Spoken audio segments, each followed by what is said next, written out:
sou o João. Oi, eu sou a Luana. E esse é o nosso top 5 de coisas que ainda queremos fazer em 2025. Vai dar tempo, Luana? Não. Se você não realizou nada, quais as chances de você realizar até dezembro, né? Melhor desistir. Isso contaminou até os meus desejos, que os meus desejos, eles são até humildes, assim, tirando um, talvez. Assim, eu não tô nem pedindo muita coisa desse final de ano, Luana. Sobreviver, né, João? Sobreviver já é importante. Quer começar? Eu tô aqui, não tô? Meu primeiro plano é ler muito. Clássico. Porque eu li pessimamente em 2025, então eu tenho altas expectativas para novembro e dezembro. A minha meta tá aqui em 173 livros, vamos ver. Por semana. Mona, você é maluca? O meu era o 4º lugar, mas mais do que ler muito é terminar de ler alguns livros. Por quê? Porque este ano, quem acompanha o podcast sabe, eu peguei vários, eu tive que ler muito para trabalho, assim, para coisa de escola, para coisa, e aí eu fui saltando de um livro para o outro. Então tem vários livros que eu tô para terminar, assim, falta 30 de um, 20 de outro, 50 de um, 15 do outro, e eu quero terminar tudo até o final do ano, Luana. Podcast também é trabalho. Também é trabalho. Eu nem coloquei, mas tem algum do podcast, deixa eu ver. Acho que o do podcast eu terminei de ler. Todos os seus trabalhos envolvem leitura, né, João? Escola, as revisões que você está fazendo. O podcast, eu sou pago para ler, Luana. Olha que sonho. É um sonho de uma noite de verão? Em 4º lugar, eu coloquei ver Wicked no cinema. Eu vou falar disso. João indignado. Não vou comentar, vou deixar mais pra frente, porque eu retomo este ponto. Ódio. Tudo nela me dá ódio. Mas eu coloquei viajar, Luana. Eu quero viajar para qualquer lugar do Brasil. Eu ia falar do mundo, mas eu tô mais humilde. Do Brasil. Inclusive, vou viajar. Consegui comprar uma passagem no feriado do dia 20. Estarei viajando de novo. Mas quero viajar mais. Em dezembro. Talvez até em janeiro, se não der dezembro. Você vai pra onde, João? Eu vou pra São Paulo, Luana. Diferente da Ariana Grande. Diferente da Ariana Grande. Eu vou pra São Paulo porque eu comprei uma passagem muito barata, gente. Muito barata. De avião, olha só. Que eu tava vendo de ônibus. Eu sou chique, bem. Paguei a metade do que eu paguei da outra vez indo de ônibus. Como que não vai? Eu vou pra São Paulo também, mas vou pra festa de final de ano da firma. Oba! Alegria! Meu 3º lugar, João, que eu pretendo até o final do ano sair na rua e não passar frio. Eu acho que em algum momento o verão vai chegar. A gente tá aqui com expectativas em Santa Catarina, ainda não aconteceu, mas quem sabe até o final do ano a gente não consegue sair de manga curta na rua sem ser varrido por um vento vindo da Antártida, né? Eu tenho essa expectativa. Não chegou o calor aqui, aí, Lu? Aqui chegou este mês, então eu começo aquele período muito difícil para mim, né? Oficialmente agora eu fico de mau humor, eu não gosto de nada. Porque este ano fez frio em Belo Horizonte, foi uma maravilha, foi um paraíso. Tenho certeza que eu ganhei 5 anos de vida por conta de 2025. Mas agora começou calor e chuvas. Chuvas torrenciais e calor assim, de passar mal, dor de cabeça. Período difícil para você e para os ouvintes deste podcast, que vão ter de ouvir você reclamar do calor. De tudo, de tudo. Ai, que delícia o verão. Mas eu coloquei, olha que humilde, descansar, Luana. João, achei fofo. Eu quero ficar à toa, gente, assim, 3 dias à toa, sabe? Deitado no sofá, só não vou levantar pra nada, pra lavar um copo, sabe? Pra cozinhar, vou viver de iFood igual um astro do rock, assim, sabe? Deixar vasilhames empilhados do lado durante 2, 3 dias pra eu me recuperar. A hora que acordar, acordou. Acordou, entendeu? Você vai na academia no seu momento de descanso? Ou nem isso? Talvez nesses 3 dias eu não irei, Luana. Cruzes! Eu horror academia. Mas eu irei hoje, terminando a gravação deste episódio, pra eu ter o que gastar nesses 2, 3 dias, entendeu? É isso, vou me organizar. Projeto verão, né, João? Domingo, gente, gravando no domingo, vejam isso. Finalmente os refrescos. O que me leva aqui ao meu 2º lugar, falando em podcast, sacrifícios que fazemos em nome deste podcast. Eu espero, João, que a gente chegue em 400 avaliações no Spotify. E quantas faltam, Luana? Muitas, faltam todas ainda. Faltam 398.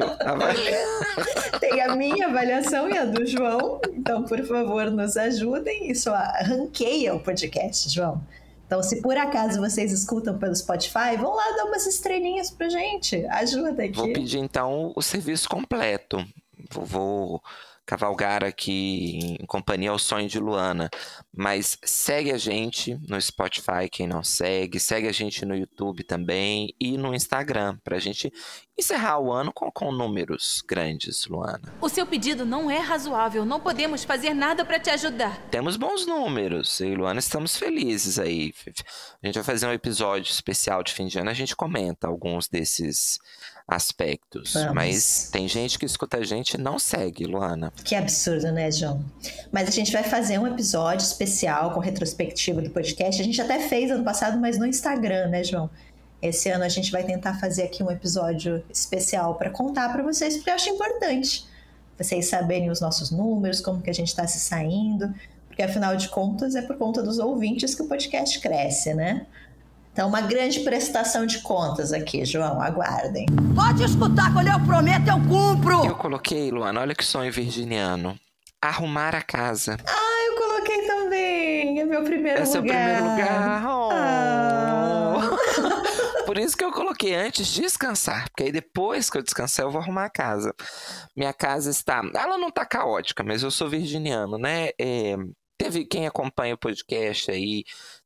Tive uma infiltração, aí conseguiram resolver, pintou a casa, mas assim, eu ainda tenho que voltar algumas coisas pro lugar, sabe? Eu preciso fazer aquela limpeza de guarda-roupa de fim de ano, de abrir tudo, tirar roupa para doar, ver o que eu preciso comprar, tirar pó de livro, isso é uma tristeza.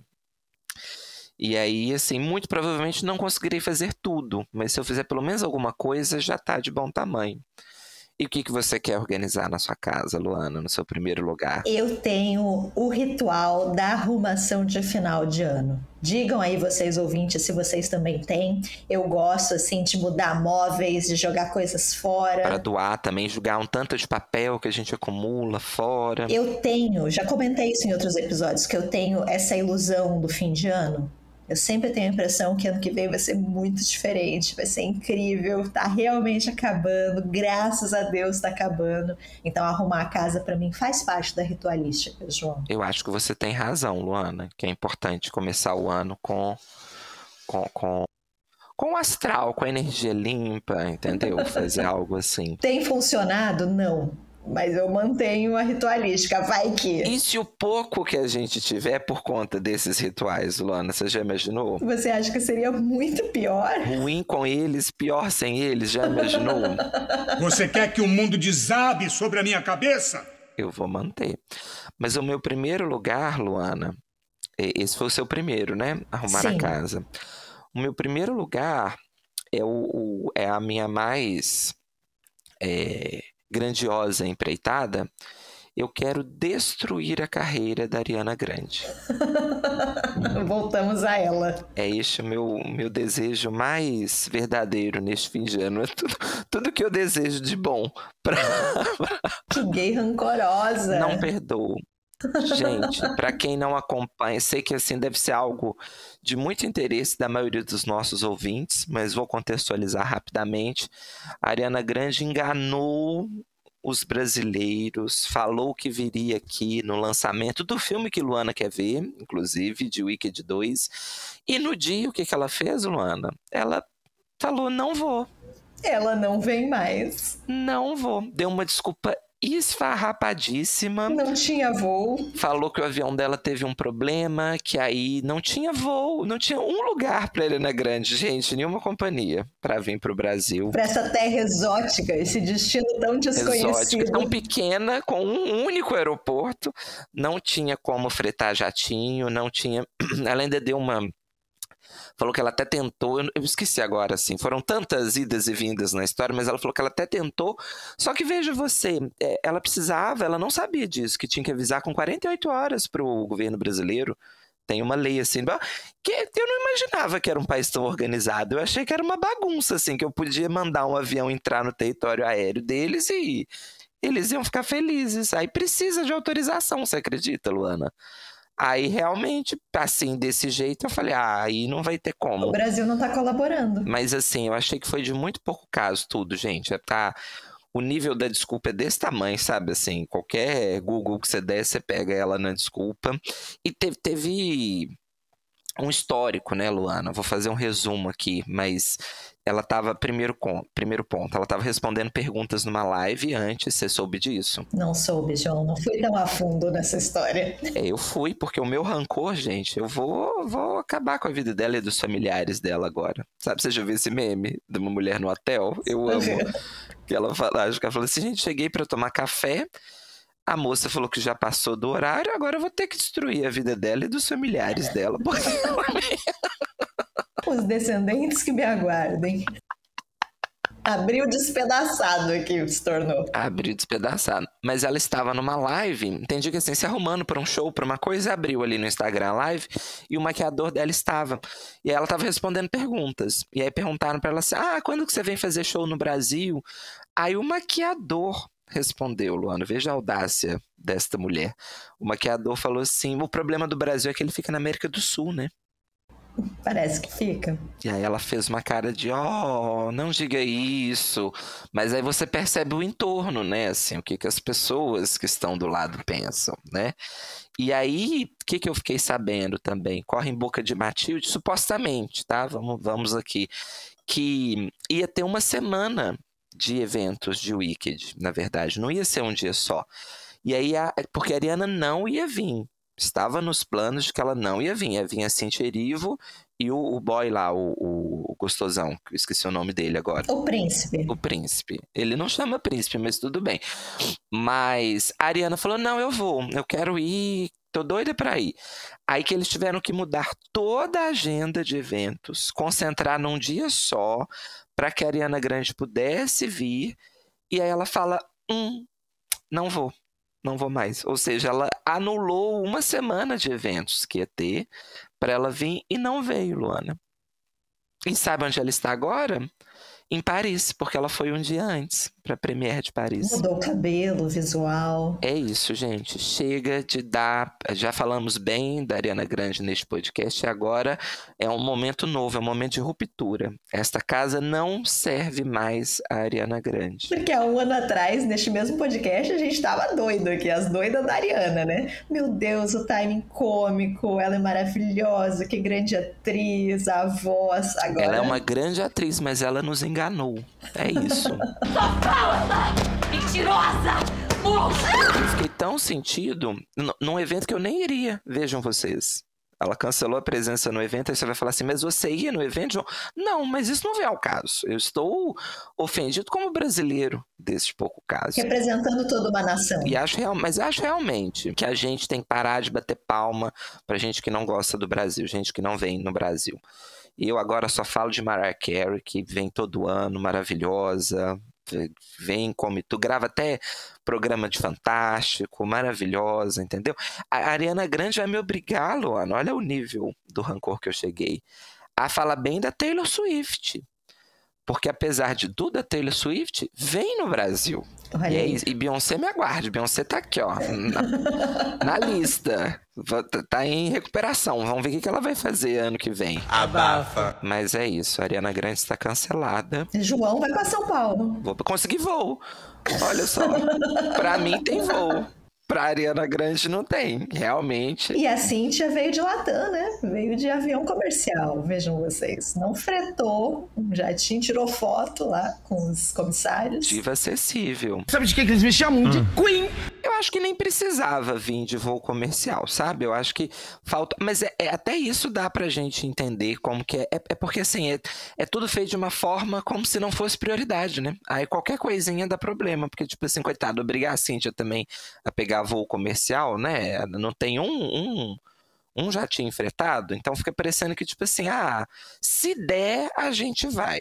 Mas qualquer coisinha também, beijo, fica pra próxima. É isso, um beijo da Anitta. O que isso tem a ver com o episódio de hoje? Absolutamente nada.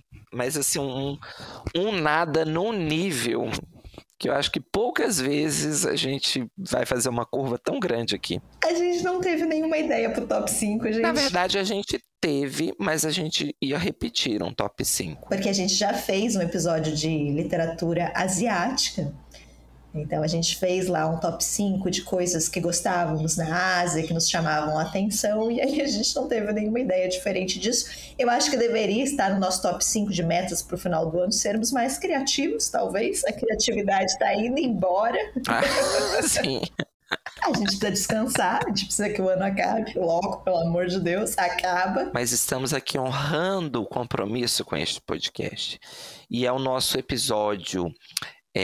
a gente liberou, né, a primeira parte antes, que foi o episódio sobre o Niojin, que saiu semana passada. Do Oscar Nakassato. Do Oscar Nakassato, saiu pela Fósforo.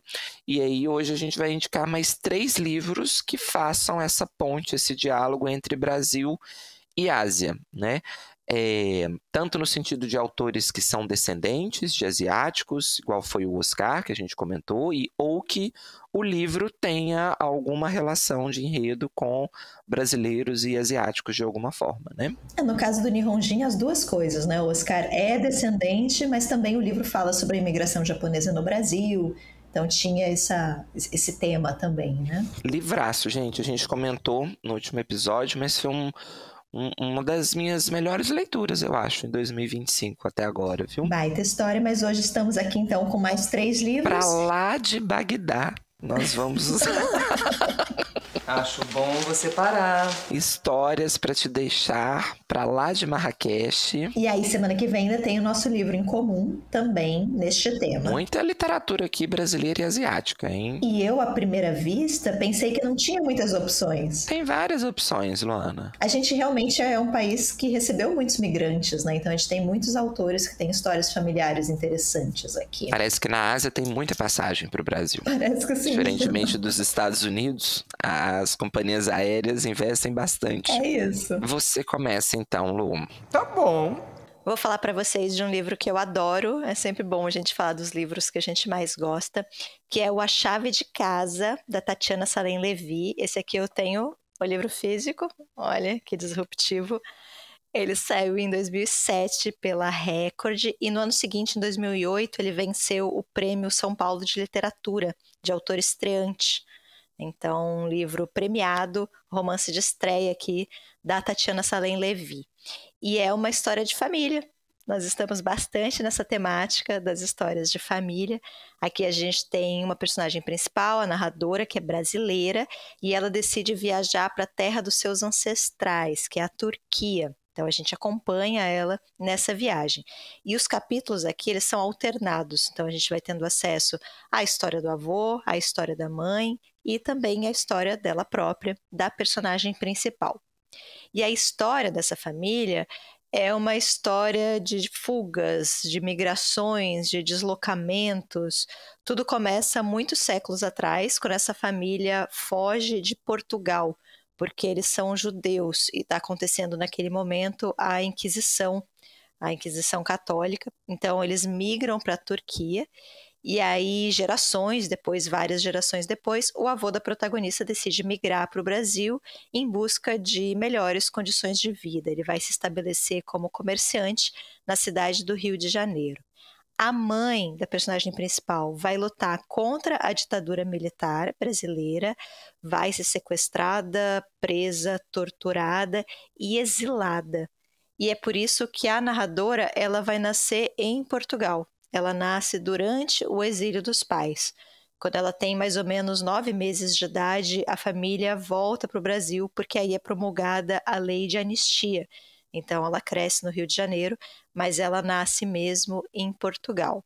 E assim que esse romance começa, a personagem principal ela está presa dentro de um quarto, porque ela viveu uma situação muito grave de violência. Então ela está num processo de cura, um processo muito doloroso de recuperação. Eu não vou dar maiores detalhes aqui para não estragar completamente a experiência de leitura, mas ela já está há muito tempo presa naquele espaço, naquele ambiente. E aí ela recebe de presente do avô uma chave muito antiga, que era justamente a chave da casa que o avô tinha na Turquia.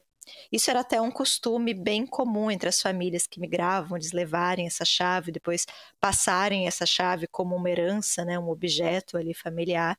Então ele dá essa chave de uma casa que ficava na cidade de Esmirna, que é uma cidade na Turquia, ali na costa do Mar Egeu. E aí essa protagonista decide viajar até essa cidade para procurar a antiga casa da família dela. Quem sabe essa chave ainda não encaixa na fechadura, né? Ela não encontra aquela porta, ou até parentes do avô. Então ela decide viajar, e aí a viagem tem esse duplo objetivo. Ao mesmo tempo que ela quer resgatar essa história familiar, ela também quer se colocar novamente em movimento. Ela quer viver novamente, sair daquele quarto. E essa protagonista, ela vai nos falar que o processo de escrita para ela é muito doloroso.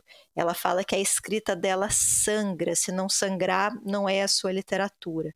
Ela precisa, de alguma forma, colocar para fora. Ela usa ali a literatura, né, o processo de escrita, na verdade, como um método de catarse, de elaboração de trauma. Porque, na realidade, essa protagonista, ela sempre sentiu que ela carrega muito peso nas costas.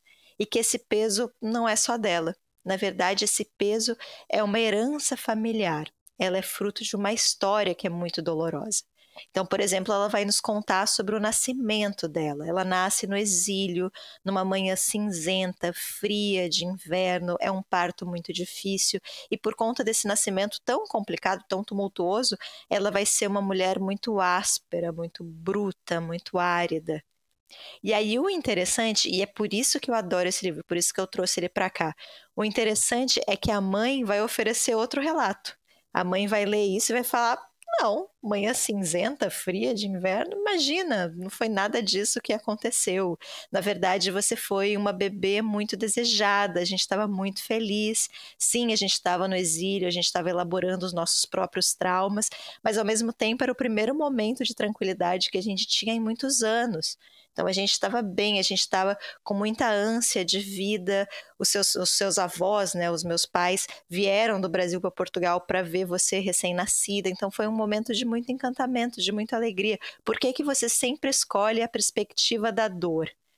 Então essa protagonista vai dizer que ela recebeu a dor da família como uma herança, e a mãe vai colocar que, na verdade, ela sempre foca na história familiar porque ela tem uma dificuldade de lidar com a própria tristeza, com o momento presente. E eu acho que a literatura da Tatiana ela é tão complexa que as duas versões, apesar de serem contraditórias, elas não são necessariamente excludentes. Talvez as duas sejam verdadeiras, porque nenhuma dessas narradoras é exatamente confiável. Elas têm interesses muito específicos em contar a história dessa forma, principalmente a mãe dela. A narração dela acontece ali em condições bem específicas, também não vou contar aqui para não estragar a surpresa.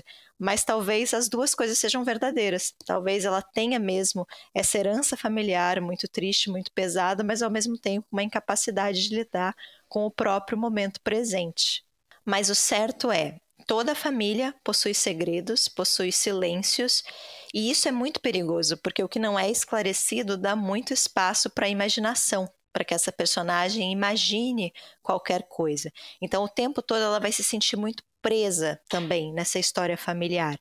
E ela vai falar isso, a metáfora da casa é muito utilizada aqui. A história familiar para ela é uma casa e ela está presa. E ela queria sair daquela casa, mas ela está presa ali dentro. E a história da família está entranhada em todas as paredes. Ela também usa muito e trabalha muito aqui, a autora, a ideia da cidade. A casa é muito utilizada, mas a cidade também. Qual é a cidade que pertence a uma família em diáspora? Em que lugar que ela se sente verdadeiramente em casa? Porque ela é brasileira, na verdade ela nasceu em Portugal, mas ela se mudou muito criança para o Rio de Janeiro, né? Ela se vê como carioca, mas quando ela viaja para a Turquia, ela não consegue deixar de ver muitos elementos ali como familiares. Então, elementos da paisagem, da cultura, dos costumes. Então, ela também pertence à Turquia, aquela cidade também é familiar para ela. Então, essa questão também de onde que ela está verdadeiramente em casa, né? Quais são as raízes dela. E até esse elemento muito característico da viagem, quando a gente viaja e a gente se imagina em algum lugar, como teria sido a minha vida se eu vivesse aqui nessas ruas, né? Nesse bairro.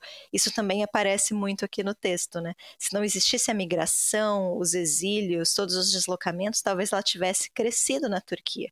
E aí ela seria uma outra pessoa, ela teria uma outra trajetória. Então é muito bonito, assim. Eu acho que é muito complexo isso ser trabalhado no livro, né? A história que te pertence, a história que pertence à sua família, até onde você pode ir nesse sofrimento. E eu acho que o final é muito complexo, é muito bonito, assim, eu gosto bastante do final. Eu acho que ele não traz uma resolução, porque nem tudo na vida tem resolução possível, ou a resolução é muito difícil, mas ela indica um caminho. No final do dia, o que importa para essa protagonista é recuperar a vontade dela de viver, é encontrar algum significado para a própria existência. E isso passa, obviamente, pela nossa ancestralidade, mas também pelos nossos próprios objetivos, pela nossa perspectiva de vida, pelo nosso impulso de vida. Então, acho um final muito bonito, assim. E gosto bastante desse livro, gente. Recomendo bastante para vocês a leitura. A Chave de Casa. Sempre acho interessante conhecer os primeiros romances dos autores. Então, fica aqui a super recomendação. Muito bom. Ainda não li a Tatiana. Ela tem outros livros, né? Assim, autora contemporânea, nacional. Muito benquista, né? Geralmente eu vejo o pessoal falando muito bem dela. Virou queridinha da academia? Virou queridinha. Mas não é só da academia, é porque ela é boa mesmo. Vou continuar na Record, olha só, agora. Porque eu vou falar da Nélida Pinhon, com Vozes do Deserto. Nessa capa belíssima. Vou até chegar mais perto. E por que eu vou falar deste livro, Luana? Porque eu li ele, obviamente, mas também porque foi uma indicação de uma ouvinte nossa, da Isabela Talhaferro. Não é isso? E aí vou aproveitar aqui o gancho para fazer propaganda, porque nós temos um apoio. Se eu quiser indicar um livro para a gente ler, Luana, como é que eu faço? apoia.se/Livros e Listas Podcast. Essa é uma das nossas recompensas. A gente não consegue ler todo mês, né, João? Ajudaria se os ouvintes não indicassem calhamaços.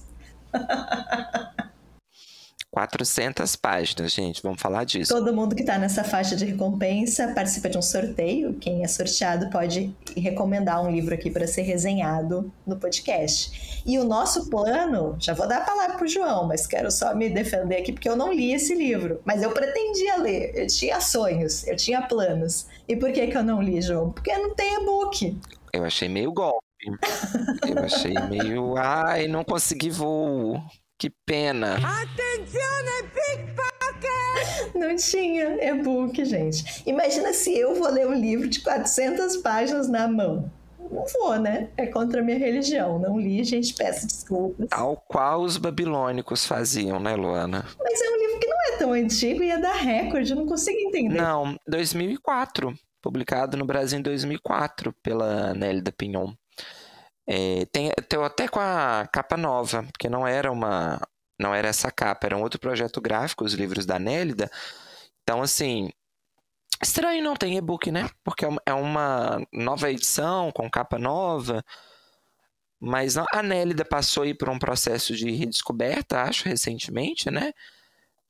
Podemos conversar rapidamente sobre isso, mas Dona Isabela foi sorteada. Missão dada é missão cumprida. Pelo Li aqui o Vozes do Deserto. Li o Vozes do Deserto e estou aqui para comentar. Mas, deixa eu ver por onde eu vou começar do começo do enredo. O que a Nélida nos apresenta aqui no Vozes do Deserto? Ela vai recontar talvez uma das histórias mais clássicas aí do imaginário literário, que é a história das Mil e Uma Noites, da Sherazade, né? E aí acho importante dar uma contextualizada aqui. Eu não li As Mil e Uma Noites, inclusive. Vou falar sobre isso também. Mas acho que não afeta, porque a gente conhece, né? Pelo menos ali o gancho narrativo das Mil e Uma Noites. Qual que é a ideia? Nas Mil e Uma Noites, a gente acompanha a história da Sherazade, que é uma das figuras mais emblemáticas aí da literatura, né? Eu ia falar ocidental, mas aqui no caso é oriental, né? Universal, então, aqui nesse sentido. Mas a Sherazade, ela é a rainha, ela se casa com o califa, porque este califa, na verdade, ele foi traído pela sultana antiga.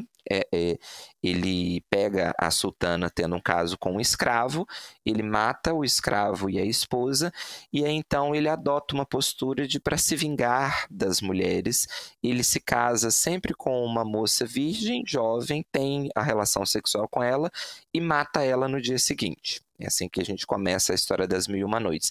Até que a Sherazade se casa com ele, mas a Sherazade vai lançar mão de recursos narrativos para manter-se viva ao longo dos próximos dias. Então, em cada noite ela conta uma história para ele, ela encerra ali a narração com um gancho narrativo que faz com que o califa tenha interesse, tenha curiosidade para saber como que aquela história termina. Ele não a mata, poupa a vida dela e no dia seguinte ela continua a história, conta uma outra história, né? Eu não li As Mil e Uma Noites, mas eu sei que a discussão é essa. Vou falar aqui como que a Nélida trabalha esses pontos, mas é dentro das Mil e Uma Noites que a gente tem histórias que chegam pra gente, que extrapolam até o livro As Mil e Uma Noites, né? Você tem ali a questão do Aladim, é nas Mil e Uma Noites, o Alibaba e os 40 Ladrões, o Simba o Marujo. Então é uma obra literária que extrapola, assim, que furou a bolha, né? É aquele livro que a gente, mesmo não tendo lido, a gente conhece muita coisa porque isso chega pra gente, inclusive dessa forma, como releitura. O que a Nélida vai fazer aqui, então? Ela vai recontar pra gente essa história. Por isso, Nélida está aqui neste episódio, porque a Nélida é uma autora brasileira, mas ela está recontando uma história árabe. E ela vai focar na vida da Sherazade. Ela pega essa personagem e aí a gente vai ter acesso não necessariamente às histórias da Mil e Uma Noite, aqui no Vozes do Deserto, mas sim a uma tentativa de reconstruir a história da Sherazade. Quem era a Sherazade, por que ela tem essa ideia, como que ela consegue iludir esse califa durante esse momento, né? Tem até algumas questões aqui que eu vou comentar, mas já me protejo aqui que eu não sou um grande estudioso de histórias árabes. Então, se eu usar um termo aqui de forma incoerente, por favor, me corrijam. Mas, por exemplo, um dos termos é califa e sultão. Pelo que eu entendi na minha pesquisa, sultão é como se fosse um correspondente ao rei. É um líder político e que tem autoridade ali em determinado território.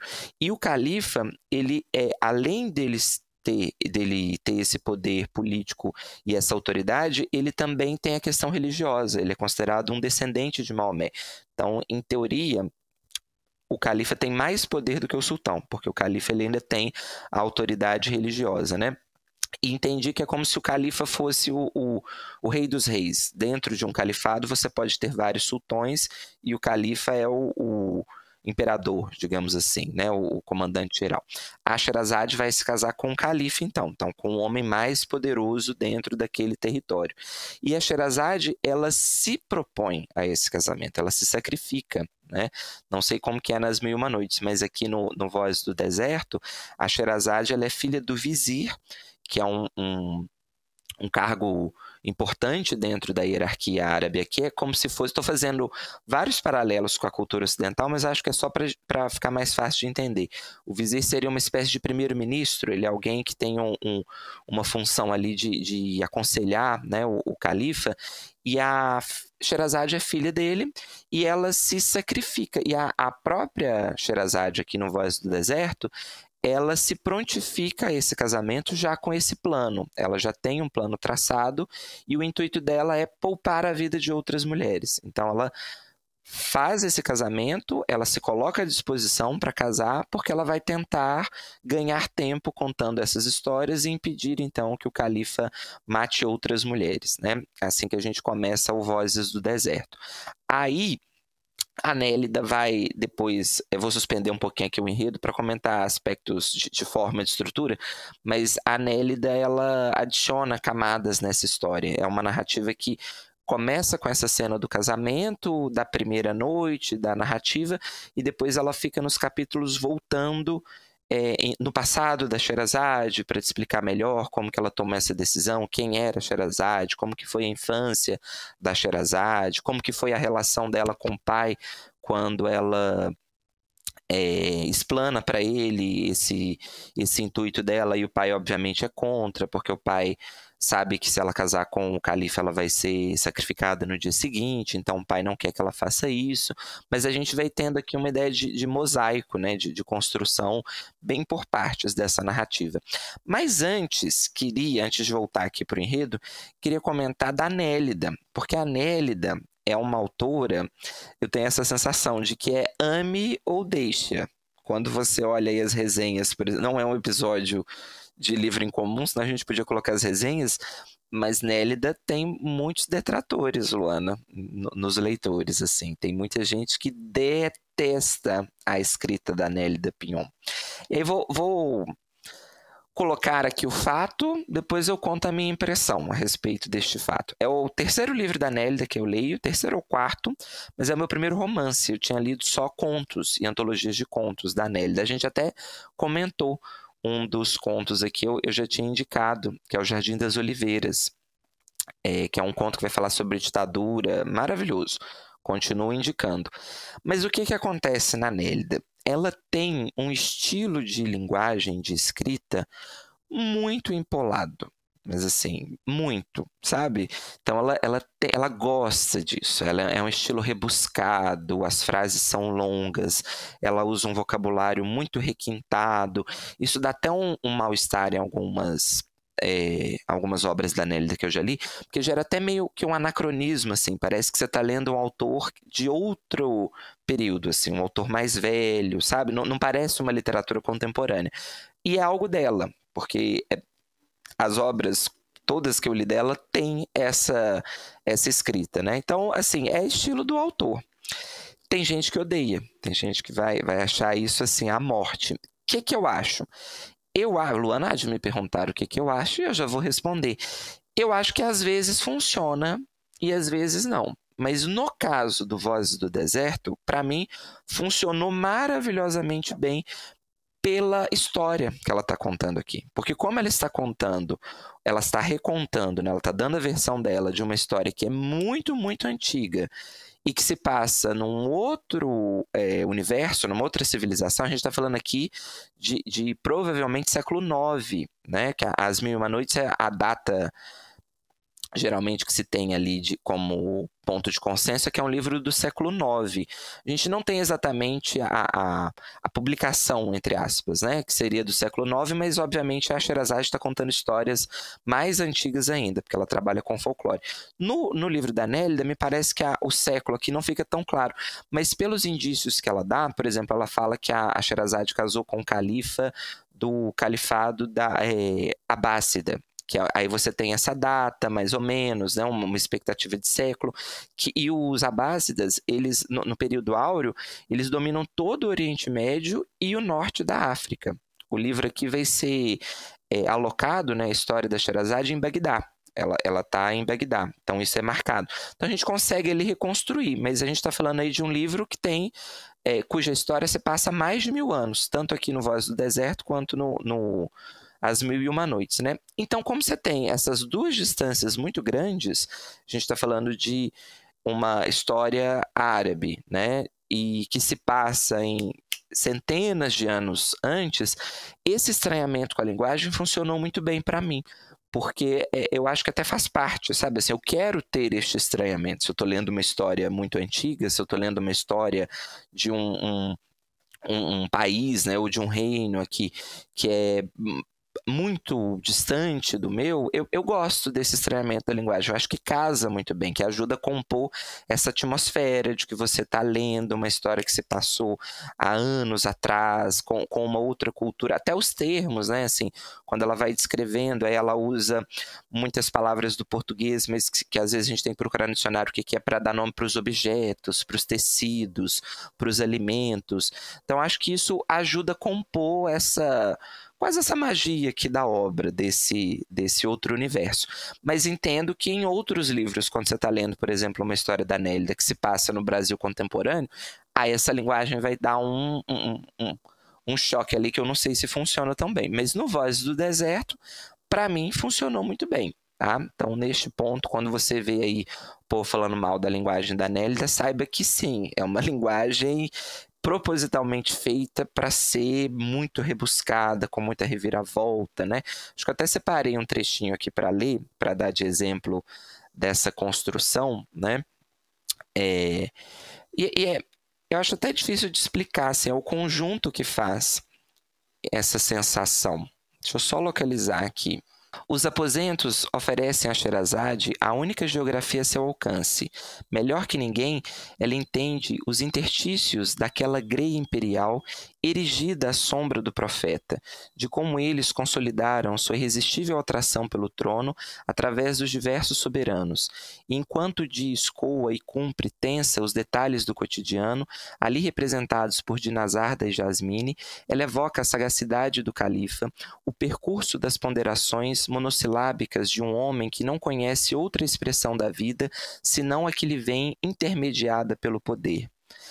Então, assim, eu trouxe só um trechinho para exemplificar. Não é difícil, tá vendo? Assim, não é uma linguagem tão inacessível, mas o uso do vocabulário dá uma quebrada, né? Interstício, grey, intermediada, assim, ela faz escolhas vocabulares propositalmente para deixar a frase mais rebuscada. Os períodos muito longos, ela tem um estilo de escrita também muito lento, então, assim, todo momento ela vai te contar o que os personagens estão sentindo, as descrições. Então, é um livro de 400 páginas, tá, gente? Então, assim, é um livro que mas é proposital, isso. A construção é de uma narrativa mais demorada mesmo.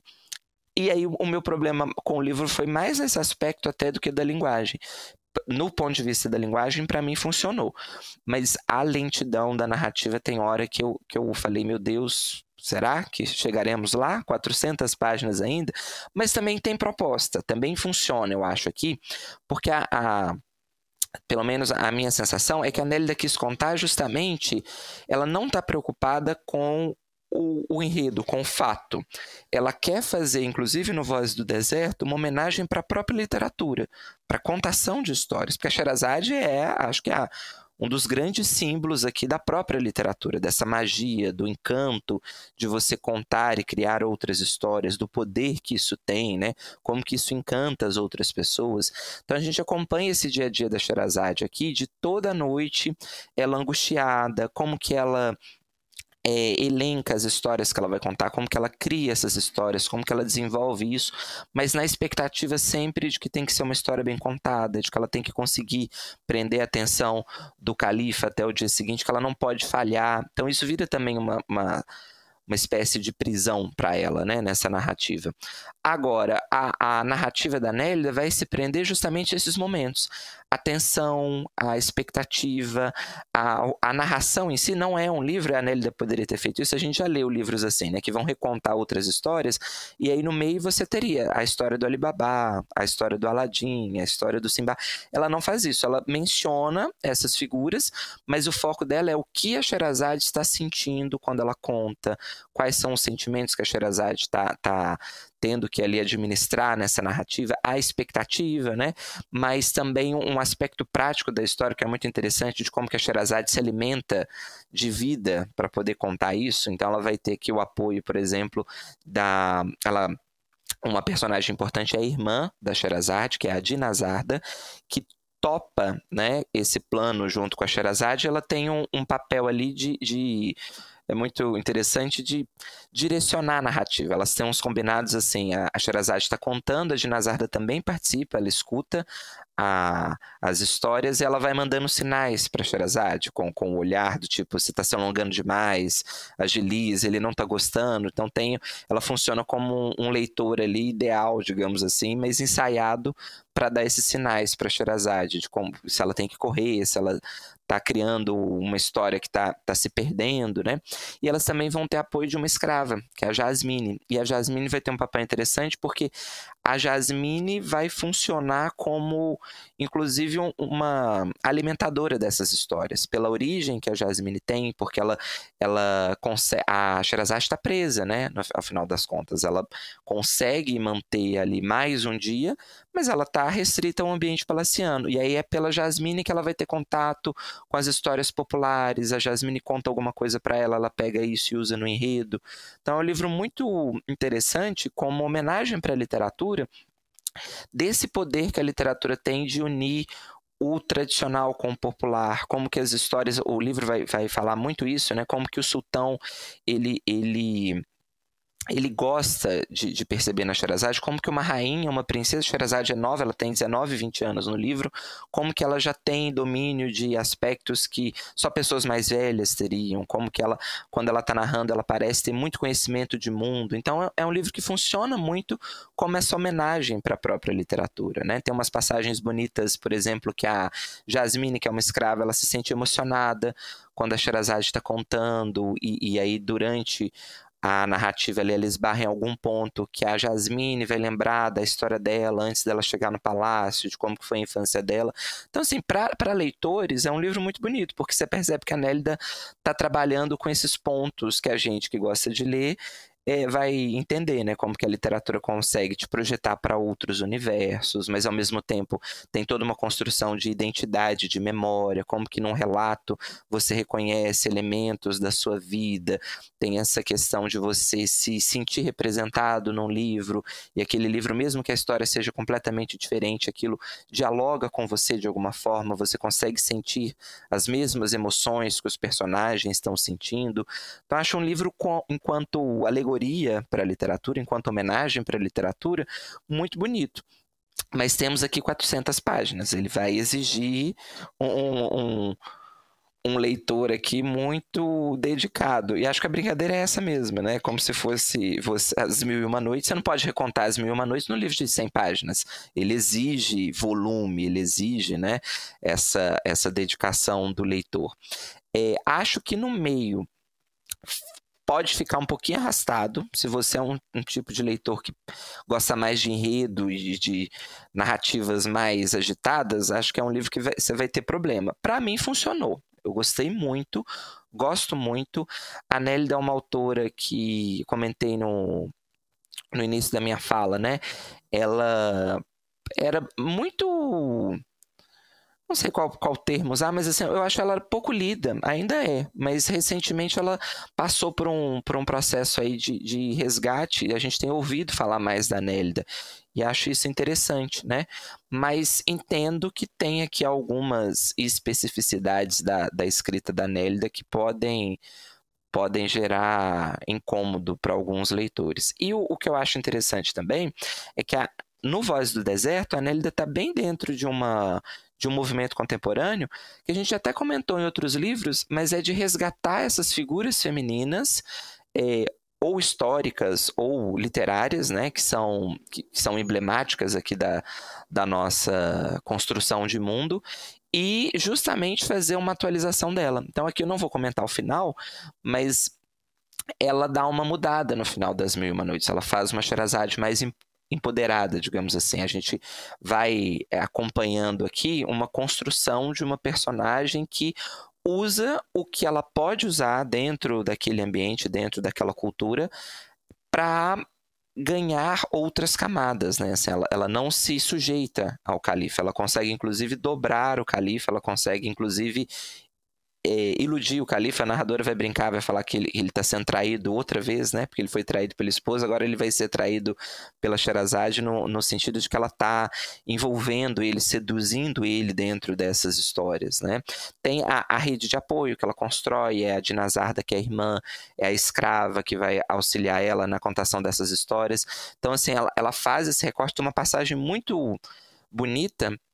Eu ia falar no começo, mas não é exatamente no começo, ali no final entre as 100 e 200 páginas, que tem um capítulo que ela, acho que até um pouquinho antes, mas que ela vai falar do véu, e ela cria toda uma simbologia para o véu. Achei interessante, mas sempre sem romantizar, obviamente, mas trabalhando com essa ideia de que o véu, ao mesmo tempo que ele esconde a mulher, ele também vai permitir para a Sherazade que ela possa atuar ali por trás daquele véu, porque a partir do momento que ela está com o rosto coberto, ela também vai ter uma certa liberdade para fazer o que ela quer sem que o sultão veja as reações, né, do rosto dela. Então eu gosto como que a Nélida vai subvertendo esses símbolos que tradicionalmente, principalmente na cultura ocidental, né, a gente lê como algo de censura, como algo que é imposto, e ela vai mostrando como que as mulheres utilizam, dentro do possível, ferramentas para driblar esse controle, né? Para reassumirem determinados poderes.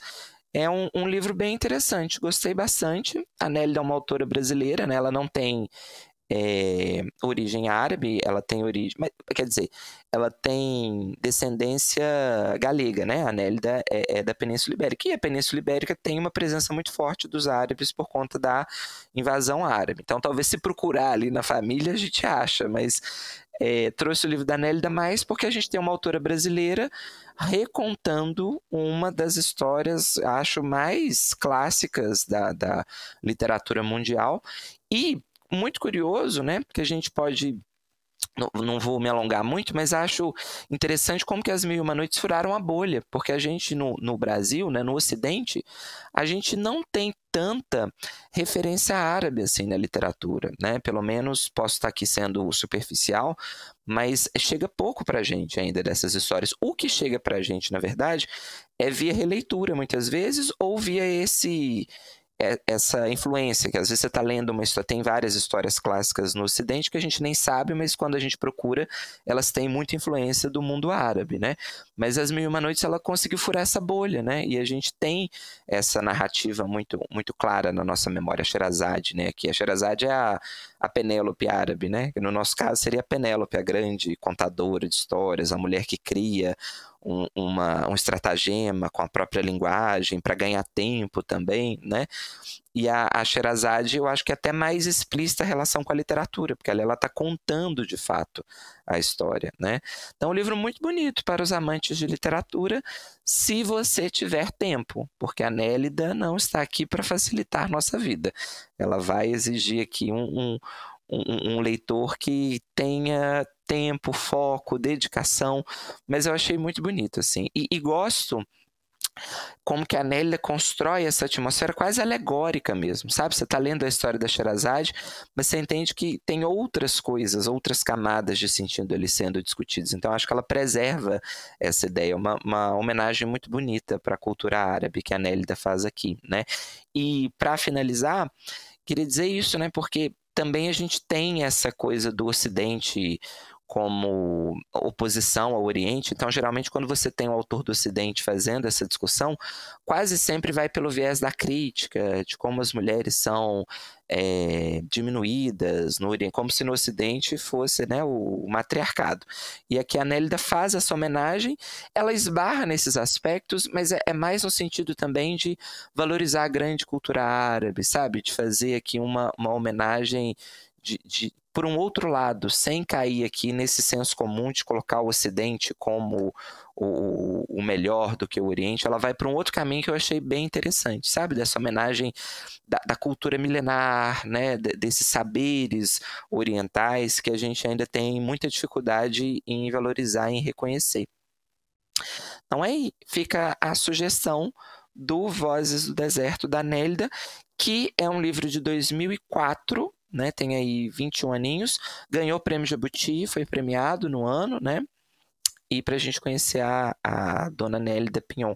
Nélida que faleceu há pouco, né? Nos deixou há pouco, mas eu já tive a oportunidade de vê-la falando em palestra. A Nélida também é uma Sherazade. Ela a contação de história dela, ali, como que ela domina a oralidade, era muito magnético, assim. Quem teve a oportunidade de assistir a Nélida, acho que vai entender o que eu estou falando, mas tem vídeo dela no YouTube, a gente consegue acessar. Ela é maravilhosa, a gente adora a Nélida Pinhon.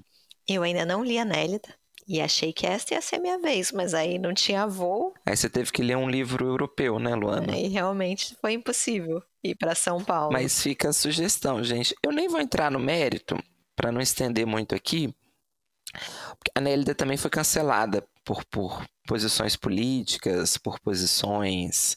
Nélida foi, durante muito tempo, ela era meio que o rosto da Academia Brasileira de Letras, porque ela foi presidente da Academia Brasileira de Letras, e aí teve algumas falas assim que o povo cancela, mas Eu vou passar um pano pra Nélida, talvez. Eu não sei se eu entro. O que você acha, Luana? Estamos com tempo ou não pra entrar nessa discussão? Pra fofoca, sempre. A gente não é fofoqueira, a gente comenta o que acontece. É, comentarista da verdade. Politicamente, a Nélida, aí vou pessoalizar aqui, vou falar eu comigo mesmo, tá? A Nélida, ela tinha uma postura mais de centro-direita, talvez, mas era numa época, gente, que assim, dá até saudade, sabe? Quando o inimigo era outro, você fala, ai, que saudade. Então, por exemplo, ela fez campanha, ela aparece no vídeo de campanha pro Aécio Neves, quando o Aécio foi candidato à presidência. Eu detesto o Aécio Neves, mas eu não acho que é criminoso você apoiar o Aécio Neves, entende? Eu acho que é criminoso você fazer outras coisas. Então, tudo bem pra mim, sabe? Assim, é uma pessoa que tinha uma opinião política diferente da minha, que apoiou um candidato que eu não apoiava, mas não achei que estava nada no nível criminoso. Criminoso pra mim é você apoiar a ditadura militar brasileira. E a Nélida não apoiou, tanto é que ela tem o conto que a gente comentou que faz essa crítica. Então, assim... Teve gente aí que apoiou. Teve alturas não vou citar nomes, mas teve gente que passa esse pano. Então, assim... A Nélida vai até um ponto que eu discordo, mas eu acho ok. Democracia é isso. Então, assim, politicamente, eu pelo menos não vi nenhuma fala da Nélida a ponto de eu falar, não, mas aqui realmente uma linha foi cruzada, sabe? Assim, achei que tem essa questão. Mas o que as pessoas cancelam muito ela também, Luana, é porque você lembra da polêmica envolvendo a candidatura da Conceição Evaristo para a Academia Brasileira de Letras. E aí tem uma entrevista da Nélida que ela dá. Eu não me lembro agora se a Nélida era presidente ou não durante esse momento, acredito que não. Mas perguntam a ela sobre isso e a Nélida realmente tem algumas escolhas infelizes ali naquela entrevista, no comentário. Ela vai dizer que... Só que, ó, peguei meio pano aqui para passar para a Nélida, tá? Porque ela vai comentar que o problema foi que a Conceição fez de uma forma que ela não respeitou os trâmites da academia, porque geralmente você pede voto, você é uma eleição, então tem toda uma encenação política ali de você convencer os imortais a votarem, e aí ela dá um exemplo, eu acho meio infeliz, assim, que ela fala que ela mesma distribuiu geleias de não sei o que na casa de alguns imortais, quando ela fez a proposta. Mas o que eu acho?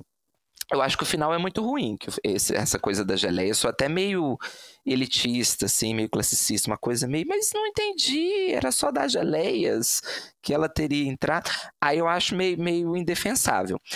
Mas o começo eu não acho tanto, não. Por quê? Tá? Entendam bem o que eu vou falar. Eu acho que assim, a gente tem que entender que a academia ela é uma instituição feita por pessoas. Claro que eu defendo que a Conceição Evaristo ocupe uma vaga na Academia Brasileira de Letras, mas quando você percebe como é que a academia funciona, no primeiro dia que abre a vaga, os candidatos já fazem a inscrição, meio que todo mundo já decidiu o voto. E assim, é uma coisa muito pessoalizada. As pessoas ligam para outro e falam, não, Luana, eu vou votar em você, tô te dando a minha palavra que eu vou votar em você, tem aqui meu voto. Quando entra um candidato depois, ele meio que já fica sem voto mesmo, do tipo, mas eu já liguei para Luana, eu prometi cara a cara que ela ia ter meu voto. Então acho que ali no caso da eleição da Conceição, como ela faz a inscrição depois, ela não ia ter mesmo como ter esses votos, porque mesmo que os imortais quisessem, eles já tinham se comprometido a dar o voto para outras pessoas. Também é passível de crítica você falar, mas nada impede eles de mudarem o voto, né? Porque a Conceição, literariamente, ela tem muito mais peso, muito mais valor do que advogado, jornalista, médico que está ali na academia. Concordo com tudo isso, só estou dizendo assim... Acho que nesse ponto a Nélida só quis mostrar assim, gente, funciona dessa forma. E aí, assim, né? Mas a gente sabe também que a candidatura da Conceição teve um viés mais até político, mais de mostrar, né, como que a academia funcionava. Então, assim, acho que são camadas. E também me incomoda o fato de terem perguntado para a Nélida, sabe? Porque aí você pega assim, cai naquele problema que a gente já conversou de mas tem pouca mulher na Academia Brasileira de Letras. Quem que a gente vai questionar sobre isso? A mulher que está lá.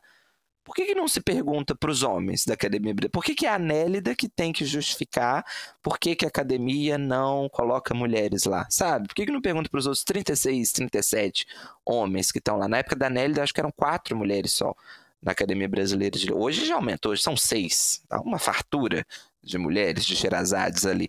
Então, assim, cai naquele lugar, sabe? Você vai perguntar justamente para a minoria por que ela não aceitou.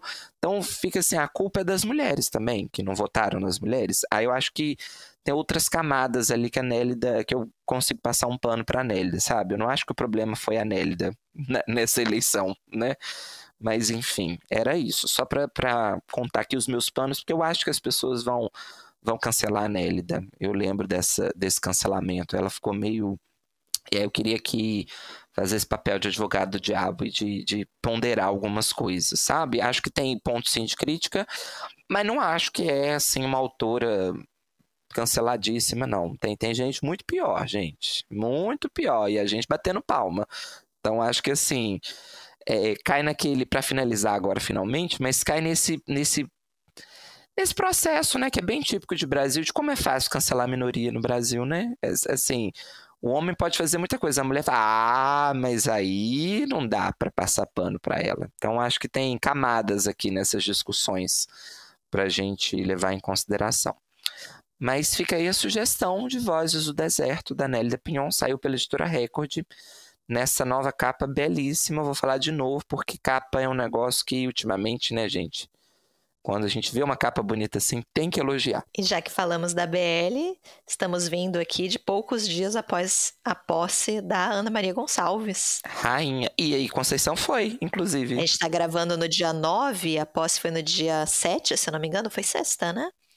Ana Maria Gonçalves, primeira mulher negra a entrar na Academia Brasileira de Letras. E 10ª, não vou lembrar agora, mas não tem nem 20 mulheres, gente, na história, não é atualmente, é na história da Academia Brasileira de Letras, né?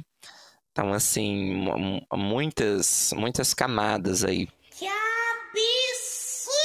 Mas seguindo, então, nossa última recomendação do dia aqui, João. Já fomos, então, para o Japão, fomos para a Turquia, agora para o Oriente Médio como um todo aqui, mas foco no Iraque, né? Bagdá, no atual Iraque. Para lá de Bagdá. Para lá de Bagdá. Nós vamos para lá de Bagdá agora, não vamos, Luana? Nós vamos voltar para o Japão, porque me faltou criatividade, mas o problema não é nem o retorno ao Japão, é que vou falar de poesia, João. Que disruptiva! Peço desculpas a todos os nossos ouvintes, principalmente a Ju Marins, nossa apoiadora, sempre citada aqui, que parece que não gosta muito de poesia. Trouxe um livro de haikai pra gente, Luana? Trouxe um livro que eu gostei muito, que se chama Este Lado para Baixo. Ele foi publicado agora, em 2025. Olha como eu estou jovem, lendo literatura muito contemporânea. É de uma autora chamada Leila Gunther. Saiu o livro pela Peirópolis e é uma coleção muito interessante da Peirópolis, chama Biblioteca Madrinha Lua. Eles só publicam poetisas, autoras brasileiras contemporâneas. Então é uma coleção muito interessante e eu fiquei sabendo deste livro, João, por conta de um perfil no Instagram que eu também quero recomendar para vocês, que é o perfil Escritoras Asiáticas Brasileiras. Então é um coletivo feminino que divulga muita coisa interessante. Então fica aqui a sugestão. A Leila faz parte desse coletivo. Quem me indicou o coletivo foi a Michelle Henriques, nossa amiga aqui, produtora de conteúdo, minha e do João, do perfil Michelle da 5 a 7. E eu gostei muito, estou acompanhando lá a página. Infelizmente tem poucas coisas em e-book, mas esse livro me interessou muito, eu consegui ler. E, gente, é um livro de poesia. Vocês sabem que eu não costumo recomendar muita poesia por aqui, mas eu achei muito interessante porque ele foi escrito, João, durante a pandemia, durante o governo Bolsonaro. Então, para a gente, ele é muito recente, mas ao mesmo tempo ele dá voz a um momento histórico muito específico que a gente participou e que nem sempre a gente consegue externar, a gente não consegue falar a respeito sobre o que a gente viveu. Então eu acho que esses livros, para mim, eles estão ocupando essa lacuna. Eles estão me trazendo um pouco dos meus próprios sentimentos que eu ainda não consegui elaborar completamente. Só para fechar aqui o gancho, esqueci de comentar, a Leila Gunther, ela é filha de japoneses. Então, na verdade, ela tem ascendência japonesa e alemã. Ela é, inclusive, uma autora aqui de Santa Catarina. Elogiar a terrinha aqui também. né, João? E aí, esse livro, ele é dividido em 3 partes. As partes têm títulos, se chamam Perigo Inflamável, Conteúdo sob Pressão e Manuseio com Cuidado. A primeira parte é a parte que eu mais gosto. Ela fala sobre um mundo em colapso, né? Então, ela vai falar sobre todos os horrores que existem e que a gente não consegue descrever. E por conta disso que eu trouxe esse livro para cá, porque eu acho que ela trabalha muito uma ideia que eu acho interessante, que é a da linguagem ser insuficiente. A linguagem, ela não dá conta de escrever todos os nossos tormentos. Então ela vai falar, que até separei alguns versos aqui das poesias dessa primeira parte. Ainda não inventaram um nome para o que a gente viu. Tem um poema aqui que o título é Poema Dadaísta tirado de manchetes de jornal, que ela faz aquele exercício, né, quase um poema concretista ali, de trazer várias manchetes que falam sobre Brumadinho, que falam sobre as enchentes em Petrópolis, que falam sobre a pandemia, sobre feminicídios, sobre diversas questões aqui que são horríveis e que de alguma forma a gente já normalizou, a gente já naturalizou. E ao mesmo tempo que ela fala que as palavras não dão conta, ela também diz sobre a importância do falar, importância de nomear as coisas. Algumas coisas, elas precisam ser ditas, elas precisam ser nomeadas, elas precisam ser respeitadas, né, através da linguagem. E aí eu separei 2 poesias, olha que... Disruptiva. E olha que forte, gente, só abrir aqui o meu Kindle... São 2 poemas bem curtos, eu escolhi os mais curtos aqui para também não sermos muito xingados aqui nos comentários, mas o primeiro poema vou ler para vocês, chama Neste País. Neste país não se morre de fome, não se morre de tiro, não se morre de frio. Na terra da negação, a gente morre mesmo é de não. E aí, no manuseio com cuidado, ela vai para esse terror mais geral. No perigo inflamável, o terror ele se torna mais íntimo, mais doméstico, mais cotidiano. Então vai falar sobre violência contra a mulher, sobre violências que acontecem dentro de casa, mas ela continua com essa ideia da linguagem insuficiente e da importância da linguagem. Queria ler aqui para vocês. Olha esse poema que belíssimo. Um genocídio é um genocídio é um genocídio. Como uma rosa é o que é. Mesmo que a gente mude os nomes de tempo e de lugar, as coisas continuarão sendo o que são. Um estupro é um estupro é um estupro, mesmo que os homens todos digam que não. Gosto muito dessa poesia, gente. E aí a terceira parte, que é o conteúdo sob pressão, ela fala sobre o terror que acontece e a letargia que domina a gente. De alguma forma, o conformismo, né? Então, como de alguma forma também a gente se acostuma e essa é a vida que a gente leva e a gente já não se aterroriza o quanto a gente deveria se aterrorizar. Então, como eu falei, é poesia, não é exatamente as minhas escolhas favoritas de leitura ou mais cotidianas, mas, nossa, quando eu li, sabe quando você tem essa sensação quase catártica de é isso que eu gostaria de falar, é isso que eu senti. Eu acho que a pandemia, ela já começa a se tornar matéria literária, né? Daqui a uns poucos episódios eu vou falar de um livro que também aborda o tema da pandemia, mas a gente já citou outros de literatura muito contemporânea. A gente citou o da Chimamanda também, que fala bastante sobre a pandemia do coronavírus. E é interessante, né? Porque já faz tempo, gente, já faz 5 anos... mas ao mesmo tempo não passou o suficiente para que a gente consiga elaborar. Eu acho que para a gente conseguir entender a dimensão do que a gente viveu, de tão grandioso, de tão terrível, assim. Então esses livros eles estão me ajudando a dar voz, né? Parodiando aqui o que ela fala, a conseguir que a linguagem alcance um pouco da minha sensação de ter vivido tudo o que a gente viveu. Então é um livro belíssimo, é uma poesia muito politizada, me chamou bastante atenção. Fica a recomendação aqui para vocês, do Este Lado para Baixo, da Leila Gunther. E o título é bom também, né? este lado para baixo, como se fosse aquilo que você quer esconder, né? Você não quer exatamente falar a respeito, então você deixa com a capa virada para baixo, né? Para ninguém saber exatamente o que tem ali dentro. Então gosto muito do título também. Até um trocadilho com a ideia do Japão, né? Que tem essa coisa de que o Japão tá do outro lado do Brasil, de que a gente tá de cabeça para baixo em relação a eles e vice-versa, né? Acho que esbarra até num humor ali, né? Involuntário talvez, né? Mas nessa brincadeira. A gente comentou no episódio passado também do Japão não lidar tão bem assim com o seu passado. Diferentemente do Brasil. Exato. Diferentemente do Brasil, que tem um trabalho com passado exemplar, não fica nada embaixo do tapete nessas terras. E eu acho que ela, descendente de japoneses, também trabalha um pouco essa ideia, porque ela tem inclusive um poema que fala sobre Hiroshima, o horror que foi Hiroshima, e que na verdade a gente também não aprendeu muita coisa, né? O que precisa acontecer no mundo para a gente, de fato, aprender alguma lição, para a gente mudar aqui o rumo da humanidade, digamos assim. Parece que nada muda. Você lembra dessa discussão na pandemia, de que a gente ia sair como pessoas melhores, Luana? Meu Deus, gente. Quanta inocência. Essa vergonha eu não passei. Eu também não. E eu lembro muito do Ailton Krenak falando isso, da obsessão que os cristãos e os brancos têm de que o sofrimento nos torna pessoas melhores, que o sofrimento ensina alguma coisa. Então, além de tudo que a gente tinha que passar na pandemia, a gente ainda tinha que aprender alguma coisa. Tinha que aprender. Né? É uma visão muito utilitarista do sofrimento. Mas e a economia? Como é que fica a economia? A grande pergunta da pandemia. Ai, gente, que...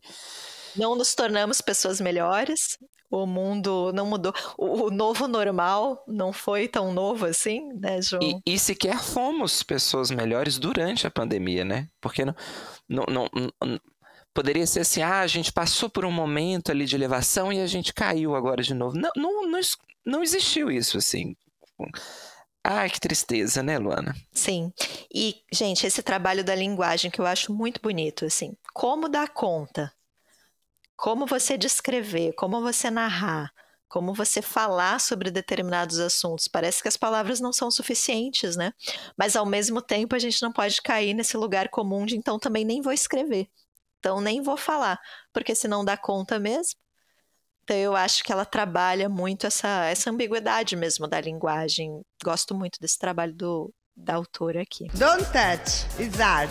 É isso? É isso, gente. 3 autoras, olha só, nem foi combinado, mas 3 mulheres, 3 brasileiras fazendo essa ponte Brasil-Ásia. Repetimos um país, graças a mim, mas achei que valia a pena. Mas é poesia, achei que... É poesia. 3 autoras de estilos muito diferentes, né? E a Turquia, confesso pra vocês que fiquei um pouco em dúvida. Não gosta da Turquia? Não é, porque eles são meio transcontinentais, são países tão grandes que... Mas é um pedacinho só que tá na Europa. Vocês já viram o mapa? É porque... Enfim... É porque a cidade, pô, é Istambul, né? Mas, assim, territorialmente... É igual a Rússia, né? Exato. Todo mundo considera como um país europeu, mas a maior parte do continente da Rússia tá na Ásia, na verdade, né?